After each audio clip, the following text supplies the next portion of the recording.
There's a lot of great things happening at Tennessee Athletics. I believe this city is going to be upside down tonight. Season-long party continues on Rocky Top.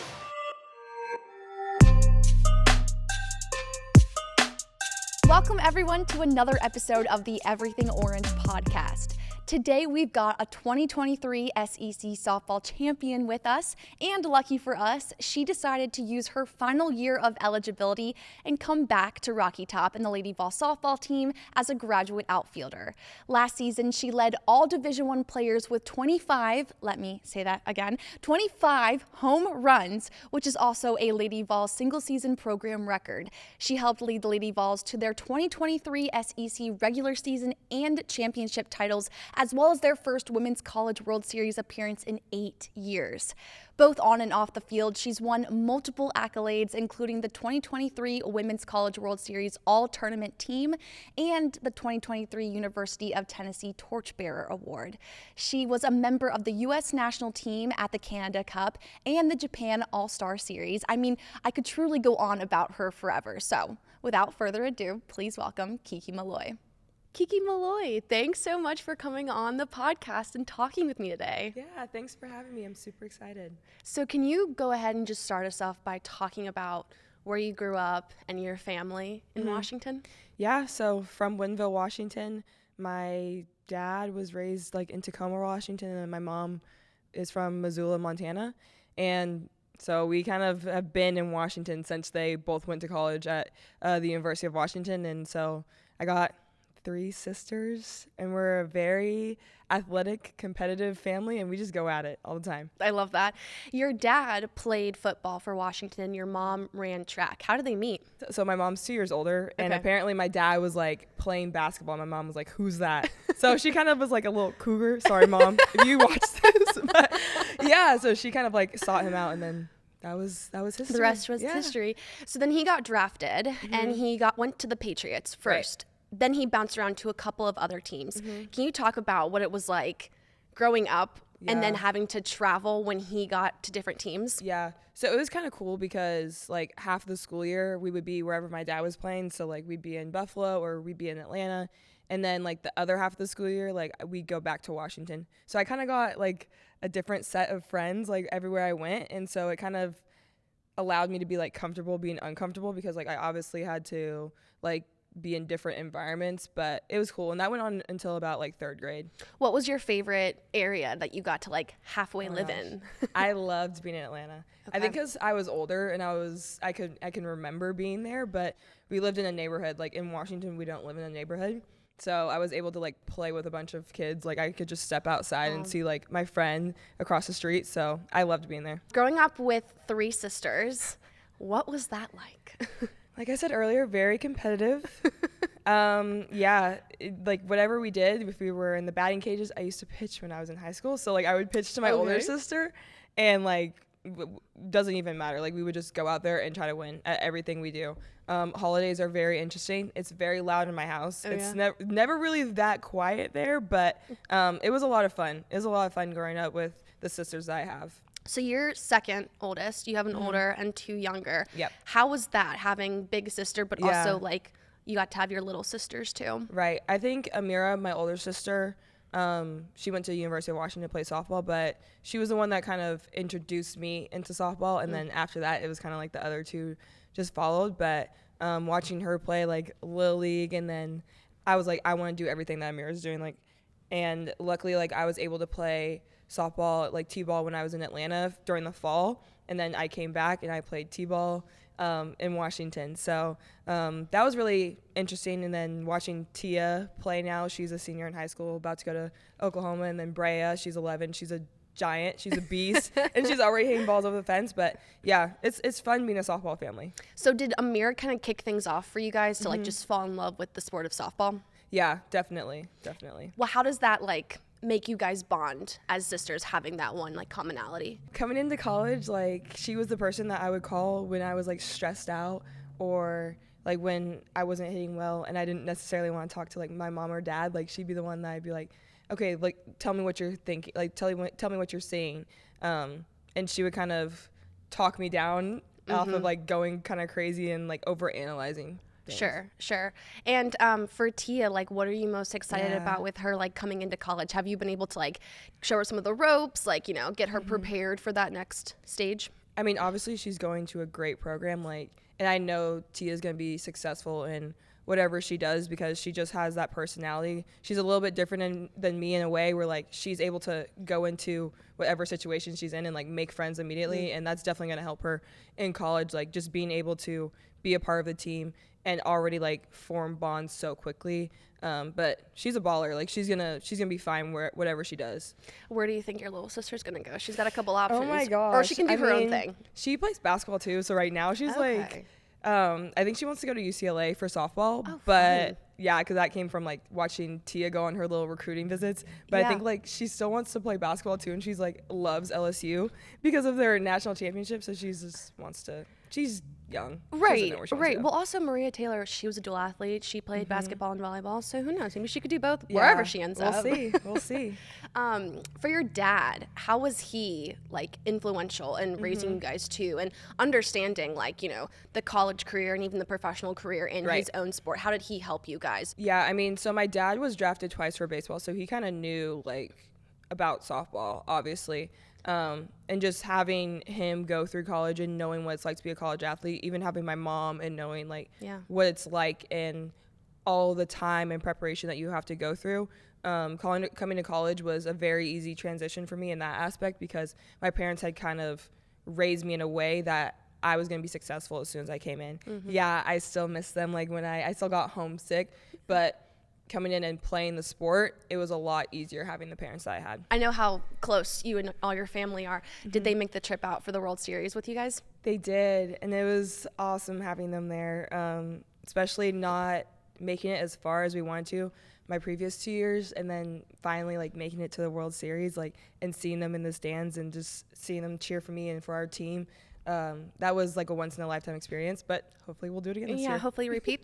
Twice in a lifetime. Exactly. So let's talk about, now that we're talking about Tennessee, your time here, because last year was a huge year for you athletically and your team, but also academically.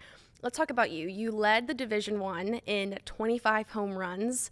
What was working for you this season? I think it's just growth in my mindset. It's not like I necessarily did something differently, like physically. It's just more my mindset going into the games was different. Like I didn't allow like one game to throw me off for the entire series, you know? Or if I had a bad at bat, like I was able to bounce back that next at bat, especially just like talking to Chris, talking to my coaches, and being able to make adjustments quickly. And team success.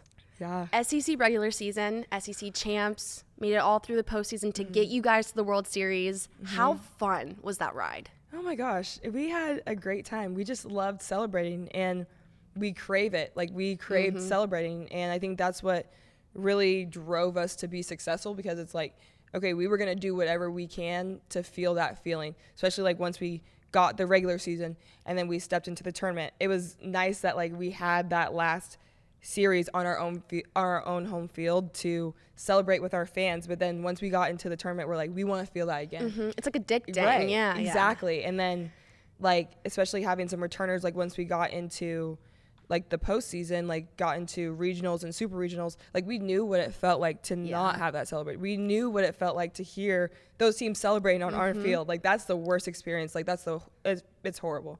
But it fuels you. Like it fuels your fire. Right. And then having the freshmen that we had, like 10 freshmen was a lot. Don't get me wrong. But like having them and their new experiences and just the love for the game and their excitement and joy, I think that kind of gave us returners like a breath of fresh air, because like we realize that it's not like, sometimes like softball is just about having fun. Yeah. And if you're not having fun, then you're not going to win and you're not going to be successful, and you're like, it's going to be a miserable experience. So having those freshmen come in, I think was really a big part of why we were so successful. What was your favorite either series or game from last year? Oh my gosh. Favorite game was the Florida game when we came back from like 6-7 runs in the 6th inning.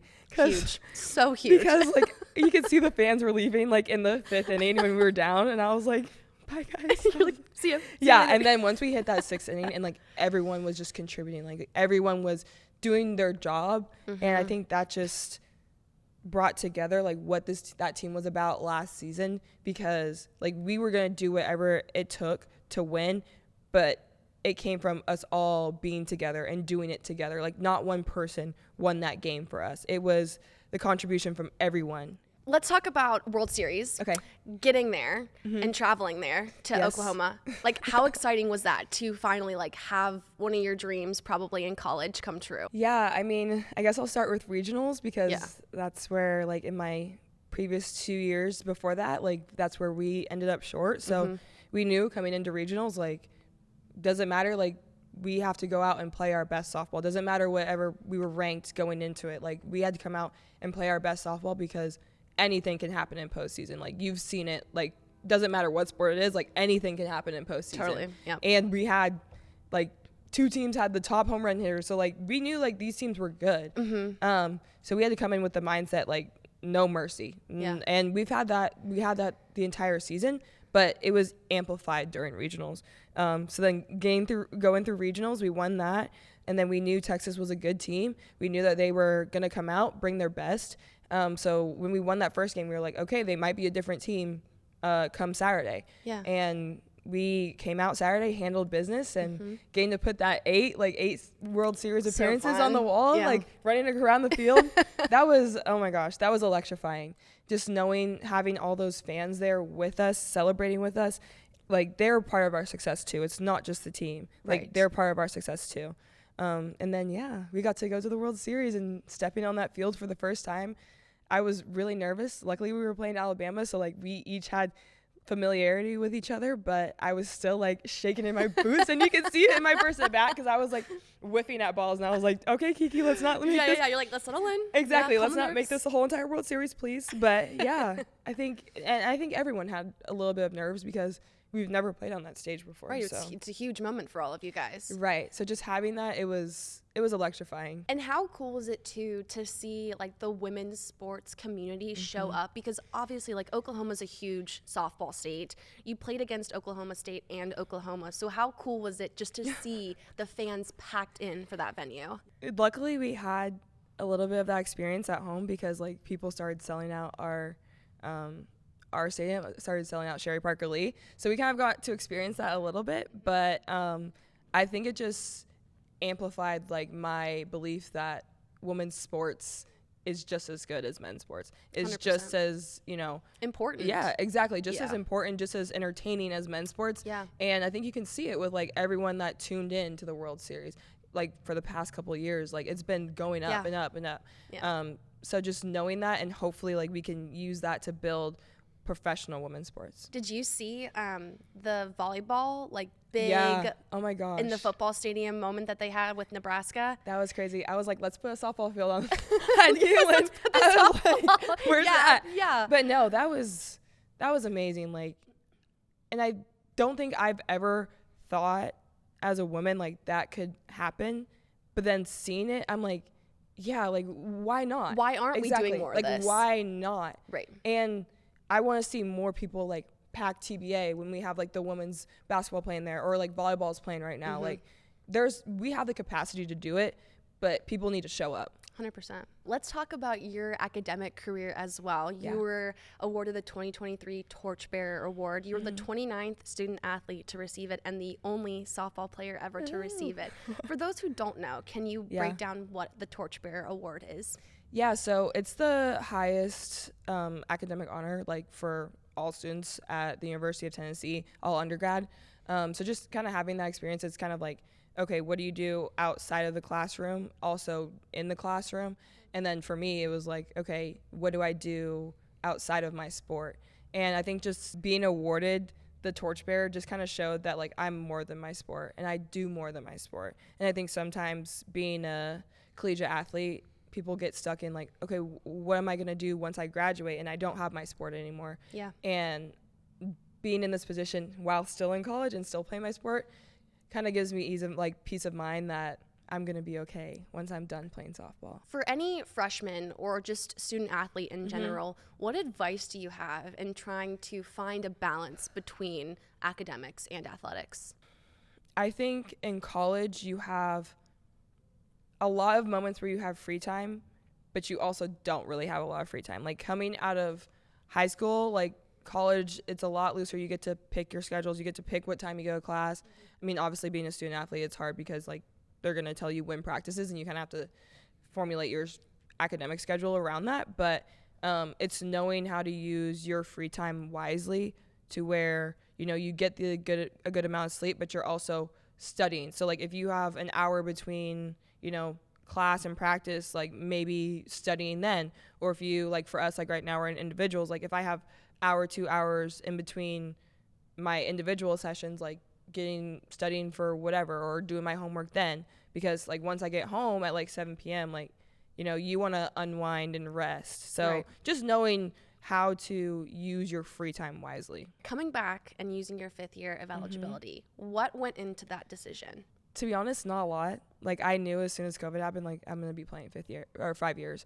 Luckily, like that was my freshman year. So I was like new into this world. So like I knew like I was going to play 5 years, like regardless. I'm sure it probably would have been different if like that was my senior year and COVID happened, but luckily for me, like I was like I knew already. You wanted your 4 full years. Exactly. Yeah.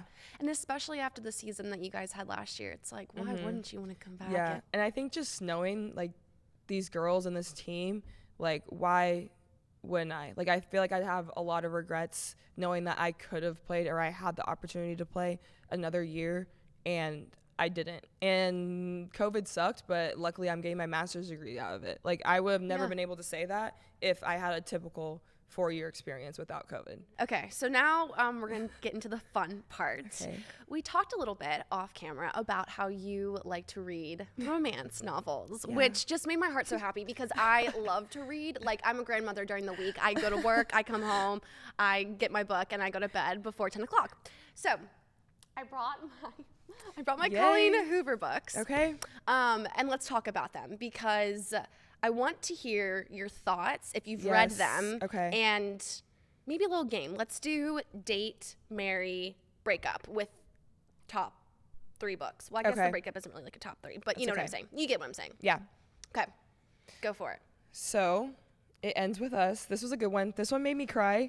Yes. And it was really hard because I was like, I guess I don't want to do any spoilers, but I was torn. Yeah, spoiler alert. Yeah, with the one guy because he seemed so nice, but then. Yes, Ryle fooled us. Exactly. So are you going to go see the movie? Because this is being made into a movie. Yeah, probably, but I don't really like the actors that they wasn't really a fan. Yeah. You know, the Ryle character, he was the director of the movie. Yes. And then Colleen Hoover, I guess, met him and she was like, oh, you should play Ryle. But it's like that doesn't make any sense. Like, he's just like that's not why I picked. No. Sometimes like when you read a book, you're like, okay, this is how I imagine this person looking. That's not how I imagine him looking. No, me either. And I don't know, Blake Lively, I really do like her, but she's a little older than I thought. Like this, like Lily is like fresh out of college. That's what I'm saying. And wasn't she a redhead or something? Yes, she dyes her hair. Have you seen the photos?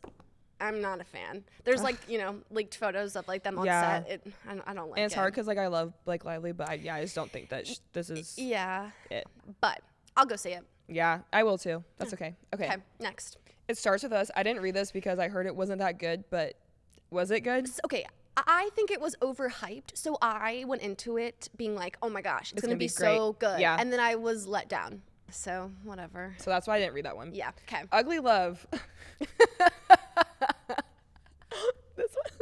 This one I think made me cry too a little bit, but also I'm just gonna leave Ugly Love at Ugly Love. Like honestly, if you want to read that, yeah. November 9. This was a good one. I mean, honestly, all of Colleen Hoover's books are good ones. This one, I mean, like looking back at the big picture, it's like, okay, would they really have fallen in love after like having literally like 5 dates? Probably not. Probably not. You know, that's why we love Coho books, right? Yes, that was my first Coho book too. I loved that book. That's what I'm saying. I loved it too. I read it on the way back because I just went to Ireland this summer. Okay. And I read it on the plane ride because the plane ride was like 9 hours. And I read it and I was like, wow, this is actually pretty good. Yes. And it was like totally like, I mean, the possibility of like it actually happening. So for those who don't know, they meet every year on November 9th and they do not speak or see each other from like year to year on this date. But for some reason they're just so in love and they end up together. But like realistically, Yeah. don't think it would happen. But it was a very wholesome book. Yeah, I agree. Reminders of Him. This was very good too. Honestly, all these books were good, just except the one that I didn't read. Yeah, we don't have to. Yeah. This one was good too, but It was different. Like I respected her like creativity with it. I did too. It was great. Colleen Hoover just kind of like makes like she just comes up with crazy plots where you're like, I would have never thought that would happen. Right. And they're different. Like you haven't heard this story before. Exactly. So Yeah. everybody can say what they want about her, but she does what she does well. That's what I'm saying. Like I like that she makes an interesting plot, but then they always end up together. Yeah. You I know? mean, It's you like- know how it's going to end. Whatever. Right, and that's why I'm reading it. Like I'm not reading it for like some crazy ending. Right. Verity actually was crazy ending. Verity was crazy. And for those who don't know, Verity is not a romance novel. It's like a suspense thriller book. Yeah. So like don't read Verity thinking that all of her books are like this because they're not. No. But she did it really well. The ending really made me. I was like, because I read this on my Kindle, and I was like, I think I read it in like 2 sittings. I was like, are you enthralled. serious right now? Because at first I was like, oh yeah, like, okay, I see why they did it, and then you got to the end, you're like, oh my god. have you read the bonus chapter? No, I haven't. You told me I had to read it though. You do need to read it. It didn't get me the way that I thought it would, but also it's a hardback like cover book. So just go to the bookstore and sit down and if And you have just like go to Barnes and 45 Noble. minutes, just read it. Yeah. Sorry. So date, marry, break up. I'm gonna do it with the books I've read, so Yeah. I don't feel like I get to judge this. This is gonna be a blind date for Yes. me. Yeah. This is gonna be Mary. Okay. It ends with us. She's gonna be date Okay. only because this was crazy. This is really crazy. crazy. I had to think about whether I would marry or date these two, but I think this one was a little Okay. bit better. This one was really good too. Okay. I'm gonna Take your time. Sorry, I actually have to think about this for a second. About who I'm gonna break up with. Oh, I think I'm gonna have to. This is gonna Really? be hard. I think I'm No. gonna have to break up with this one. No. It was between these two, because this one I don't feel like had as much of a storyline until like the last like couple chapters. This one was just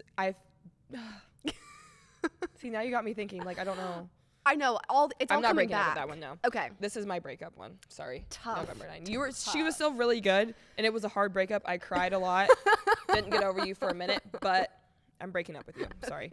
These ones, They you're were gonna fun. be like, yeah, Yeah. maybe. Good times. You learned something from each of them. Yeah. I'll maybe go on one date with Yeah. That was fun. I really enjoyed that. Do you have Goodreads? Do you know what Goodreads is? these. Yeah, I do. You should get an account. I love it. Okay. Yeah. Well, I have like a. Is that with Amazon or is that with Barnes and Noble? It's neither. Or It's its own thing. You can do It's it. just an Oh, app, okay. and you can like go on. You can like 5-star rate books and like write Yeah. a little description of like what you thought, and then you can also do like a book goal for yourself Okay. every year. I think I'm at 14 out of 30 for 2023, so Oh, I'm a there little, you I'm a little go. behind. Yeah.